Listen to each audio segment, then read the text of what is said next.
खरात प्रकरणामध्ये जी भयानक गोष्ट झाली म्हणजे माणुसकीला काळीमा असणारी अशी ही गोष्ट आहे, अतिशय दुर्दैवी आहे आणि पुरोगामी महाराष्ट्राला खरं तर एक खूप मोठा धक्का आहे हा. आणि महाराष्ट्रात नाही देशात, म्हणजे मी माझा पार्लमेंटमधला अनुभव सांगते, आपली चेष्टा करून ठेवली आहे या खराताने.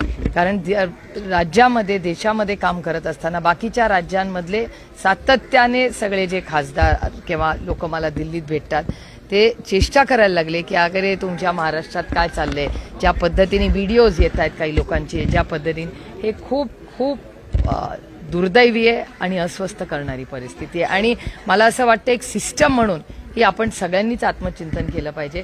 म्हणजे मीडियाला मी आभार मानेन की तुम्ही त्याच्यात सातत्य ठेवून त्या बातम्या दाखवताय, पण हे दाखवत असताना आपण सगळ्यांनी आत्मचिंतन केलं पाहिजे की आपण एक यंत्रणा म्हणून, एक सिस्टम म्हणून फेल झालो का, याचा फार गांभीर्याने विचार केला पाहिजे.